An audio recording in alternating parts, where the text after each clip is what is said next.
Hello दोस्तों, welcome back to Nifty 24/7। मैं हूं आपका होस्ट। हम फिर मिल रहे हैं एक और रिजल्ट एनालिसिस के साथ। यहां हम सिर्फ नंबर्स नहीं बताते, क्योंकि वो तो आप खुद ही अब करने लगे होगे हमारे साथ से।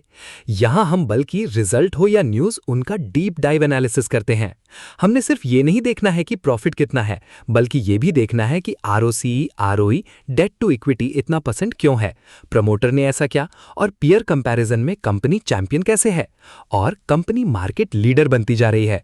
यानी सिर्फ डेटा नहीं, बल्कि पूरी इन्वेस्टमेंट इंटेलिजेंस, ताकि आप सिर्फ डेटा सुने नहीं, बल्कि मार्केट को समझने के लिए तैयार हो सको। मार्केट में आप एक्टिव तभी रह सकते हो जब आप लीडर के साथ हो, यानी निफ्टी 24/7 के साथ, जो आपको उस एक कंपनी के बारे में रिसर्च रिपोर्ट देती है कि कहीं आप कुछ भी मिस नहीं करो। और हाँ, इसके लिए आपने अभी तक हमारे चैनल्स निफ्टी 24/7 को सब्सक्राइब तो कर ही लिया होगा, जिससे वीडियो आते ही आप तक सबसे पहले मिले और आप हमेशा मार्केट में हर उस कंपनी के बारे में पूरी जानकारी हो। हमारी सभी वीडियो एक एजुकेशन पर्पस के लिए होती हैं। कभी भी इन्वेस्ट करने के लिए आप भी पूरी रिसर्च करें और अपने फाइनेंशियल एडवाइजर से डिस्कस। अब बात करते हैं कि आज की हमारी स्पॉटलाइट किस पर है। दोस्तों, जब हम हैवी इंडस्ट्रियल सेक्टर्स या एरोस्पेस की बात करते हैं तो बड़े बड़े इंजन और स्ट्रक्चर्स ध्यान में आते हैं, पर उन्हें असेंबली करने के लिए किस चीज की जरूरत होती है? एक मजबूत स्पैनर या रेंच की। आज हम एनालाइज कर रहे हैं डी नियर्स टूल्स लिमिटेड की। 2021 में बनी ये कंपनी इंडिया के premium industrial hand tools market में एक यूनिक स्पेस होल्ड करती है। ये कोई आम हार्डवेयर शॉप वाले टूल्स नहीं बनाते। इनका focus high quality engineering tools पर होता है। अगर आपको लगता है कि इंडस्ट्रियल सेक्टर का ग्रोथ बिना इन टूल्स के हो सकता है, तो दोस्तों बिना चाबी के ताला खोलने की कोशिश मत कीजिए। इनके पास इसकी पूरी रेंज है, जो आपके सामने दिखाई भी दे रहा है। कंपनी के पास मजबूत 300 डीलर्स का नेटवर्क है। अब आते हैं सबसे क्रिटिकल सेगमेंट पर, द नंबर्स। चलिए इनके Q4 और FY26 के रिजल्ट्स का पोस्टमार्टम करते हैं। Quarterly analysis. अगर हम फाइनेंशियल ट्रेंड लाइंस को ट्रैक करें तो कंपनी की रेवेन्यू विजिबिलिटी कांस्टेंट बनी हुई है। QOQ बेसिस पर एग्जीक्यूटिंग स्केल स्टेबल है, पर असली परफॉर्मेंस एनुअल शिफ्ट्स में दिखती है। P&L statement. कंपनी ने पिछले साल के मुकाबले रेवेन्यू में स्टेडी ग्रोथ डिलीवर की है। पिछले FY में जहां इनका एनुअल रेवेन्यू लगभग 111 करोड़ के आसपास था, वो बढ़कर 145 करोड़ की रन रेट को सस्टेन कर रहा है। ऑपरेटिंग प्रॉफिट मार्जिन यानी OPM लगभग 19% के हेल्दी रेंज पर होल्ड कर रहा है, जो किसी भी इंडस्ट्रियल, ट्रेडिंग और मैन्युफैक्चरिंग इंटीग्रेशन बिजनेस के लिए काफी स्ट्रांग माना जाता है। ऑपरेटिंग प्रॉफिट बढ़ने से नेट प्रॉफिट लगभग 17.6 करोड़ से 18 करोड़ के दरमियान रिकॉर्ड हुआ है, जो ईयर ऑन ईयर लगभग 100% प्लस। बैलेंस शीट एंड की रेशियोज। बैलेंस शीट काफी क्लीन और स्ट्रांग है। इनका ROE यानी रिटर्न ऑन इक्विटी लगभग 28% के सॉलिड स्टैंडर्ड पर है, और ROC यानी रिटर्न ऑन कैपिटल एम्प्लॉयड लगभग 26.77% से 28.7% के जोन में ट्रेस हो रहा है। इसका मतलब है दोस्तों, कंपनी कैपिटल को काफी एफिशिएंटली डिप्लॉय कर रही है। डेट टू इक्विटी रेशियो लगभग 0.4x से 0.9x के जोन में मैनेज्ड है, जो लेवरेज रिस्क को बहुत कंट्रोल में रखता है।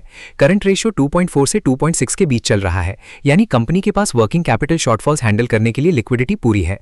अब जब हम इनकी कंपैरिजन मार्केट के बाकी स्टैंडर्ड माइक्रो कैप्स या generic industrial engineering product player से करते हैं, तो एक बड़ा डिफरेंस दिखता है।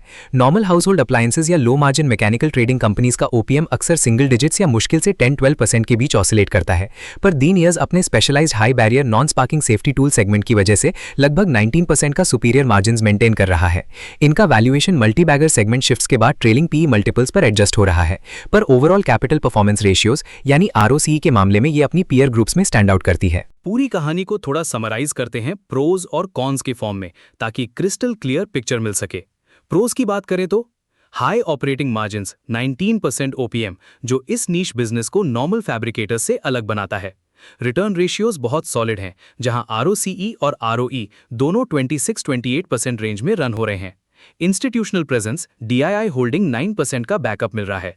कॉन्स पर ध्यान दे तो ये एक माइक्रो कैप स्टॉक है, जिसमें ट्रेड वॉल्यूम कम होने के कारण लो लिक्विडिटी या टेक्निकल वॉलेटिलिटी का काफी रिस्क होता है, क्योंकि ये इंडस्ट्रियल सेगमेंट्स पर डिपेंड करते हैं। अगर इकोनॉमी या कैपेक्स साइकिल में थोड़ा सा भी स्लो डाउन आया तो इनका ग्रोथ मोमेंटम पॉज हो सकता है। आइए अब इसको चार्ट की आंखों से देखते हैं। करंटली डी नियर्स टूल्स लगभग 211 के लेवल्स के आसपास ट्रेड कर रहा है। टेक्निकल सेटअप पर अगर हम सिंपल मूविंग एवरेजेस को प्लॉट करें तो स्टॉक अपने शॉर्ट टर्म मूविंग एवरेजेस जैसे 5 डे और 20 डे SMA के ऊपर ट्रेड कर रहा है, जो शॉर्ट टर्म बुलिश बायस दिखाता है। मीडियम टर्म ट्रेंड इंडिकेटर यानी 50 डे SMA लगभग 163 रुपीस के पास प्लेस्ड है, और लॉन्ग टर्म 200 डे SMA समय लगभग 187 रुपीस के जोन में है। स्टॉक इन दोनों के ऊपर ट्रेड कर रहा है, जो structurally long term technical strength confirm करता है। रिलेटिव स्ट्रेंथ इंडेक्स यानी RSI लगभग 70.15 के लेवल पर है, जो ये बताता है कि स्टॉक थोड़ा हीटेड जोन में तो है, पर अभी मोमेंटम स्ट्रांग है और ट्रेंड सस्टेन्ड है।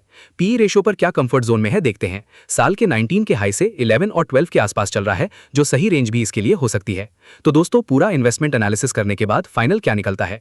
डी नियर्स टूल्स एक यूनिक स्पेशलिटी इंडस्ट्रियल बिजनेस है जो स्ट्रॉन्ग नंबर्स और अमेजिंग रिटर्न प्रोफाइल दिखा रहा है। लेकिन एज एन इन्वेस्टर आपको ये याद रखना होगा कि स्मॉल और माइक्रो कैप कैटेगरीज में रिवॉर्ड जितना बड़ा होता है, वॉलेटिलिटी का झटका भी उतना ही जोर से लगता है। इसलिए अगर आपका रिस्क एपेटाइट स्ट्रॉन्ग है और आप नीश इंडस्ट्रियल सेगमेंट्स को लंबे टाइम तक ट्रैक कर सकते हैं, तो इसको आप अपनी वॉच लिस्ट में जरूर ऐड करके रख सकते हैं। किसी भी इन्वेस्टमेंट से पहले अपने फाइनेंशियल एडवाइजर से कंसल्टेशन लेना ना भूलें। और हाँ दोस्तों, अगर वीडियो से कुछ नया सीखने को मिला हो तो आप चैनल को सब्सक्राइब करें। कमेंट सेक्शन में आपका फीडबैक जरूर ड्रॉप कीजिएगा। आपके वैल्यूएबल कमेंट से हमें कंटेंट को रिफाइन करने में बहुत हेल्प मिलती है।